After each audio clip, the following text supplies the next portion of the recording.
Hello everyone, welcome back to my channel digest Adda 24। तो मैं आप लोगों के लिए लेके आई हूँ सीटेट सीडीपी का प्रैक्टिस सेट, जो कि आपके आने वाले सीटेट एग्ज़ाम के लिए महत्वपूर्ण है और आपको 30 में से 30 नंबर दिलाने में महत्वपूर्ण भूमिका निभाएगा। तो चलिए स्टार्ट करते हैं हम अपने प्रैक्टिस सेट को। हमारा क्वेश्चन नंबर फर्स्ट है हमारा, नेता अपने समुदाय का होता है। तो नेता अपने समुदाय का क्या होता है? ऑप्शन ए शोषक, ऑप्शन बी हमारा प्रतिनिधि, ऑप्शन सी है स्वामी, ऑप्शन डी है इनमें से कोई नहीं। तो नेता क्या होता है? अपने समुदाय का प्रतिनिधि। तो ऑप्शन हमारा वी करेक्ट हो जाएगा। नाउ क्वेश्चन नंबर 2 है हमारा, अच्छे नेता क्वेश्चन नंबर 2 है, अच्छे नेता का महत्वपूर्ण कार्य क्या है? तो अच्छे नेता का महत्वपूर्ण कार्य क्या है? ऑप्शन ए अधिकतम धन कमाना, ऑप्शन बी है हमारा अपने पद को यथावत बनाए रखना, ऑप्शन सी है हमारा नीति निर्माण योजना बनाकर प्रयास करना, ऑप्शन सी है सभी कार्य स्वयं करना। तो अच्छे नेता का महत्वपूर्ण कार्य क्या है? तो अच्छे नेता का महत्वपूर्ण कार्य नीति निर्माण व योजना बनाकर प्रयास करना। तो ऑप्शन हमारा सी करेक्ट हो जाएगा।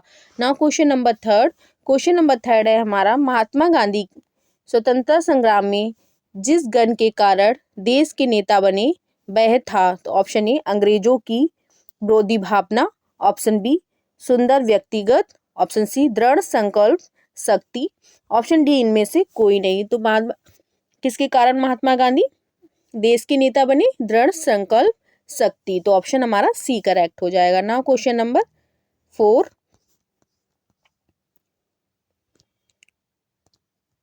क्वेश्चन नंबर हमारा 4 है, विद्यार्थियों में नेतृत्व के गुणों का विकास इसलिए किया जाता है क्योंकि वे ऑप्शन ए व्यक्तिगत का विकास कर सके, ऑप्शन बी मित्रता की भावना बढ़ा सके, ऑप्शन सी जनता को मूर्ख बना सके, ऑप्शन डी भविष्य में नेता बन सके।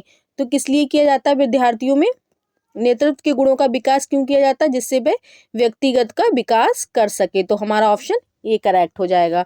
ना क्वेश्चन नंबर 5 है, शिक्षकों द्वारा प्राइवेट ट्यूशन करने के संदर्भ में आपका विचार है कि ऑप्शन ए इन पर कोई रोक नहीं होनी चाहिए, ऑप्शन बी इसे कानून बनाकर दंडनीय कर देना चाहिए, ऑप्शन सी प्राइवेट ट्यूशन पर रोक लगा देनी चाहिए, ऑप्शन डी है प्राइवेट ट्यूशन केवल विशेष परिस्थितियों में ही की जाए। तो प्राइवेट ट्यूशन का हमारा विचार क्या होगा? प्राइवेट ट्यूशन केवल विशेष परिस्थितियों में ही की जाए। तो ऑप्शन डी करेक्ट हो जाएगा। ना क्वेश्चन नंबर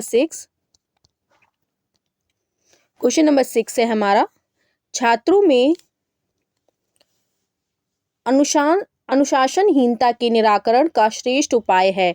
तो छात्रों में अनुशासनहीनता के निराकरण का श्रेष्ठ उपाय क्या है? ऑप्शन ए छात्रों की समस्याओं से अवगत होना, ऑप्शन बी है हमारा छात्रों से सीधे संपर्क स्थापित कर अनुशासनहीनता के कारणों को मालूम करना, ऑप्शन बी छात्रों को कठोरता से दंडित करना, ऑप्शन डी है छात्रों को भयमुक्त वातावरण बनाना। तो हमारा कौन सा करेक्ट हो जाएगा? छात्रों से सीधे संपर्क स्थापित कर उनकी अनुशासनहीनता के कारणों को पता करना। तो ऑप्शन हमारा वी करेक्ट हो जाएगा। क्वेश्चन नंबर 7 है हमारा, बच्चों के लिए सबसे उत्तम शिक्षक वह है जो स्वयं बालक जैसा हो, ये कथन किसका है? तो किसका है? ऑप्शन ए मेकेन, ऑप्शन बी है रूशो, ऑप्शन सी अरस्तु, ऑप्शन डी है जॉन लॉक। तो किसने कहा कि बच्चों के लिए सबसे उत्तम शिक्षक वह है जो स्वयं बालक जैसा हो? ऐसा मैनकैन ने कहा। तो ऑप्शन हमारा ए करेक्ट हो जाएगा। नाउ क्वेश्चन नंबर 8 है, अनौपचारिक शिक्षा किनके लिए है? ऑप्शन ए जो शिक्षा पूरी करने से पहले छोड़ चुके हो, ऑप्शन बी उन बच्चों के लिए जो स्कूल नहीं जाते हो, ऑप्शन सी उन बच्चों के लिए जो कहीं कोई काम कर रहे हो, ऑप्शन डी ये सभी। तो अनौपचारिक शिक्षा किसके लिए होती है? तो हमारा ऑप्शन डी करेक्ट होगा, सभी के लिए। क्वेश्चन नंबर 9 है, एक प्रभावी ससूचक के रूप में आप सबसे पहले निम्न कदमों में से किस पर विचार करेंगे? ऑप्शन ए संसार के उद्देश्य निर्दिष्ट करना, ऑप्शन बी संचार माध्यमों का चयन करना, ऑप्शन सी है हमारा मूल्यांकन प्रक्रिया की योजना बनाना, ऑप्शन डी है हमारा उपरोक्त में से कोई नहीं। तो एक प्रभावी ससूचक के रूप में आप सबसे पहले किन कदमों पर विचार करेंगे? तो हमारा ऑप्शन ए करेक्ट होगा, संसार के उद्देश्य निर्दिष्ट करना। नाउ क्वेश्चन नंबर 10 है, कक्षा के भौतिक वातावरण को बेहतर बनाने के लिए निम्न में से किसे महत्व दिया जाना चाहिए? तो कक्षा के वातावरण को बेहतर बनाने के लिए किसे महत्व देना चाहिए? ऑप्शन ए वायु प्रदूषण पर नियंत्रण, ऑप्शन बी है ध्वनि प्रदूषण पर नियंत्रण, ऑप्शन सी है उपरोक्त सभी, ऑप्शन डी इनमें से कोई नहीं। तो हमारा ऑप्शन सी करेक्ट होगा, उपरोक्त दोनों ना। क्वेश्चन नंबर 11, क्वेश्चन नंबर 11 है शिक्षा में प्रयोजनवाद की विचारधारा का प्रवर्तक कौन था? तो कौन था प्रयोजनवाद की विचारधारा का प्रवर्तक? Option A Kilpatrick, option B है हमारा पेस्टोलॉजी, ऑप्शन बी है विलियम जेम्स, ऑप्शन सी है हमारा डी है हमारा जॉन डीवी। तो कौन थे शिक्षा में प्रयोजनवाद की विचारधारा के प्रवर्तक? William James. तो ऑप्शन सी करेक्ट हो जाएगा। Now question number 12, question number हमारा 12 है कक्षा के शोरगुल को नियंत्रित करने के लिए संप्रेषण की कौन सी पद्धति सबसे अच्छी है?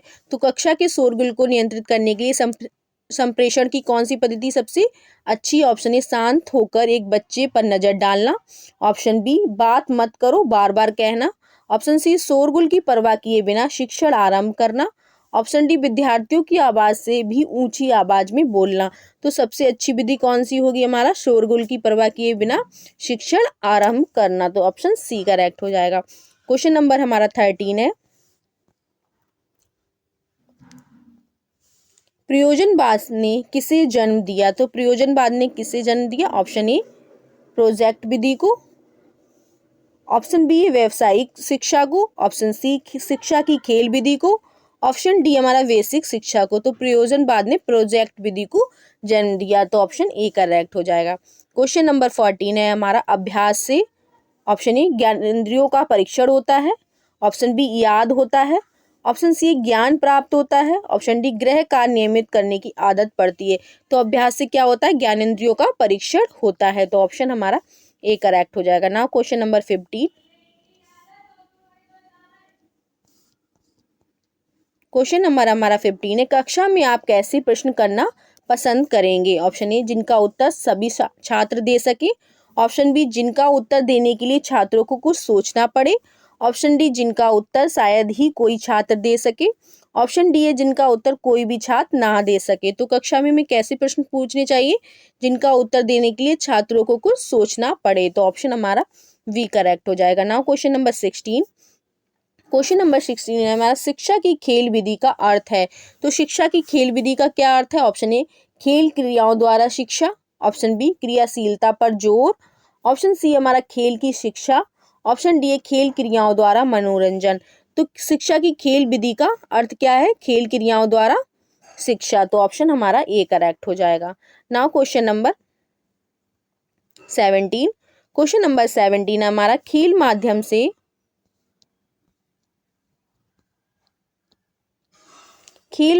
शिक्षा क्या है? तो खेल माध्यम से शिक्षा क्या है? ऑप्शन ए रचनात्मक प्रवृत्ति को दबाती है, ऑप्शन बी है अमनोवैज्ञानिक है, ऑप्शन सी मनोवैज्ञानिक है, ऑप्शन डी ये समूह प्रवृत्ति को दबाती है। तो खेल माध्यम से शिक्षा क्या है? एक मनोवैज्ञानिक है। तो ऑप्शन सी हमारा करेक्ट हो जाएगा। क्वेश्चन नंबर 18 है हमारा छात्र केंद्रित शिक्षण का आशय है प्रत्येक छात्र की आवश्यकता का ध्यान रखना, ऑप्शन बी शिक्षण में छात्रों का पूर्ण सहयोग लेना, ऑप्शन सी सभी छात्र को निःशुल्क शिक्षा देना, ऑप्शन डी छात्रों को मनमानी करने की छूट देना। तो छात्र केंद्रित शिक्षा का क्या अर्थ है? प्रत्येक छात्र की आवश्यकता का ध्यान रखना। तो ऑप्शन हमारा ए करेक्ट हो जाएगा। क्वेश्चन नंबर 19 है भाषा सीखने का प्रभावी उपाय है। तो भाषा सीखने का प्रभावी उपाय क्या है? ऑप्शन ए वार्तालाप करना, ऑप्शन बी है सहायक पुस्तकें पढ़ना, ऑप्शन सी अखबार पढ़ना, ऑप्शन डी पाठ्य पुस्तक पढ़ना। तो भाषा सीखने का प्रभावी उपाय है वार्तालाप करना। तो ऑप्शन हमारा ए करेक्ट हो जाएगा। Now question number 20, question number हमारा 20 है निःशुल्क और अनिवार्य प्राइमरी शिक्षा लागू होने के फलस्वरूप, ऑप्शन ए बालकों में साक्षरता दर बढ़ी है, ऑप्शन बी ग्रामीण क्षेत्रों में साक्षरता दर बढ़ी है, ऑप्शन सी हमारे देश में साक्षरता दर बढ़ी है, ऑप्शन डी ए सभी। तो निःशुल्क और अनिवार्य प्राइमरी शिक्षा लागू करने के फलस्वरूप क्या हुआ है? तो हमारा ऑप्शन कौन सा करेक्ट होगा? ऑप्शन डी करेक्ट होगा, ये सभी। नाउ क्वेश्चन नंबर 21 है हमारा पाठ्यचर्या के निर्माण में मुख्य रूप से किस बात का ध्यान रखना चाहिए? तो पाठ्यचर्या के निर्माण में किस बात का ध्यान रखना चाहिए? ऑप्शन ए हमारा छात्रों के परिवेश का, ऑप्शन बी है पाठ्य सामग्री का, ऑप्शन सी शिक्षा के उद्देश्यों का, ऑप्शन डी शिक्षण विधि का। तो पाठ्यचर्या का निर्माण करने से पहले हमें शिक्षा के उद्देश्यों को ध्यान में रखना चाहिए। तो ऑप्शन सी हमारा करेक्ट होगा। क्वेश्चन नंबर 22 है, निम्नलिखित में से कौन सा बुद्धि का लक्षण नहीं है? ऑप्शन ए, ये मनुष्यों को सीखने में सहायता करती है। ऑप्शन बी, ज्ञान और बुद्धि अलग अलग होती है। ऑप्शन सी, ये अर्जित की जाती है। ऑप्शन डी, ये जन्मजात होती है। तो कौन सा हमारा करेक्ट होगा? ये अर्जित की जाती है। तो ऑप्शन सी करेक्ट होगा ना। क्वेश्चन नंबर 23, क्वेश्चन नंबर 23 हमारा, बच्चों में आप समायोजन और कुंठा तब उत्पन्न होती है जब, ऑप्शन ए, उनकी मनोवैज्ञानिक या भौतिक अवस्थाओं की उपेक्षा की जाती है। ऑप्शन बी, वे परीक्षा में पास नहीं हो पाते। ऑप्शन सी, उन्हें पाठशाला नहीं भेजा जाता है। ऑप्शन डी, उनके माँ बाप उन्हें अत्यधिक प्यार दुलार देते हैं। तो बच्चों में आप समायोजन और कुंठा कब उत्पन्न होता है? जब उनकी मनोवैज्ञानिक भौतिक अवस्थाओं की उपेक्षा की जाती है। तो ऑप्शन हमारा ए करेक्ट होगा ना। क्वेश्चन नंबर 24, क्वेश्चन नंबर हमारा 24 है, शिक्षा के स्तर को ऊंचा उठाने के लिए निम्नलिखित में से क्या आवश्यक है? ऑप्शन ए, छात्रों का सतत मूल्यांकन। ऑप्शन बी, पाठ्यक्रम में संशोधन। ऑप्शन सी, अध्यापकों का उच्च वेतन। ऑप्शन डी, पाठ्य पुस्तक का सतत मूल्यांकन। तो कौन सा हमारा करेक्ट होगा? छात्रों का सतत मूल्यांकन। तो ऑप्शन ए करेक्ट हो जाएगा। क्वेश्चन नंबर 25 है हमारा, एक सफल अध्यापक के लिए आवश्यक है। ऑप्शन ए, छात्रों को सभी बातें मानता हो। ऑप्शन बी, वह देखने में सुंदर हो। ऑप्शन सी, मीठी भाषा बोलता हो। ऑप्शन डी, छात्रों को भली प्रकार विषय ज्ञान देता हो। तो हमारा ऑप्शन डी करेक्ट होगा, छात्रों को भली प्रकार विषय ज्ञान देता हो ना। क्वेश्चन नंबर 26, क्वेश्चन नंबर हमारा 26 है, बाल मनोविज्ञान की सहायता से शिक्षक किस बात का ज्ञान प्राप्त कर सकता है? ऑप्शन ए, छात्रों की अभिरुचि का। ऑप्शन बी, छात्रों की क्षमताओं का। ऑप्शन डी, छात्रों का चेतन और अचेतन व्यवहार का।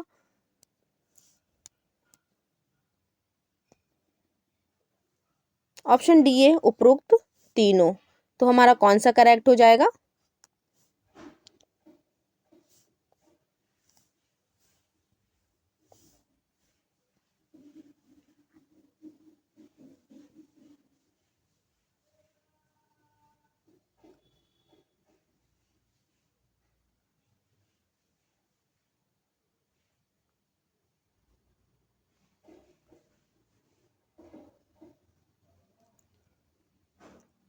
तो हमारा ऑप्शन डी करेक्ट हो जाएगा, उपरोक्त तीनों ना। क्वेश्चन नंबर 27, क्वेश्चन नंबर हमारा 27 है, किस प्रकार के प्रश्नों को आप सबसे अधिक प्रबोधक मानते हैं? ऑप्शन ए, जो समस्या प्रधान हो और हल ढूंढने को प्रेरित करे। ऑप्शन बी, जो अगली परीक्षा में आने वाले हो।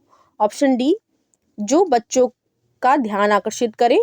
ऑप्शन डी, जो सीधा सटीक हो। तो किस प्रकार के प्रश्न जो अधिक प्रबोधक माने जाते हैं? जो समस्या प्रधान हो और हल ढूंढने के लिए प्रेरित करे। तो ऑप्शन ए हमारा करेक्ट हो जाएगा ना। क्वेश्चन नंबर 28, क्वेश्चन नंबर हमारा 28 है, खेल माध्यम से शिक्षा क्या है? ऑप्शन ए, रचनात्मक प्रवृत्ति को दबाती है। ऑप्शन बी, अमनोवैज्ञानिक है। ऑप्शन सी, मनोवैज्ञानिक है। ऑप्शन डी, समूह प्रवृत्ति को दबाती है। तो खेल माध्यम से शिक्षा क्या एक मनोवैज्ञानिक है। तो ऑप्शन सी करेक्ट हो जाएगा ना। क्वेश्चन नंबर 29, क्वेश्चन नंबर 29 है, छात्र केंद्रित शिक्षण का आशय है। ऑप्शन ए, शिक्षा की आवश्यकताओं का ध्यान रखना। ऑप्शन बी, शिक्षण में छात्रों का पूर्ण सहयोग लेना। ऑप्शन सी, सभी छात्रों को निःशुल्क शिक्षा देना।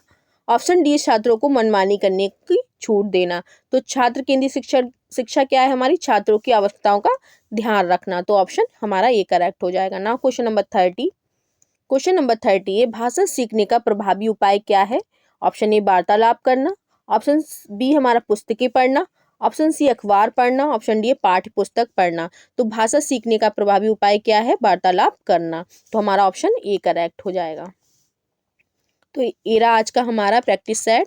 आई होप आप लोगों को समझ में आया होगा। अगर वीडियो अच्छी लगी हो तो वीडियो को लाइक करें, शेयर करें और चैनल को सब्सक्राइब जरूर करें। Thank you so much.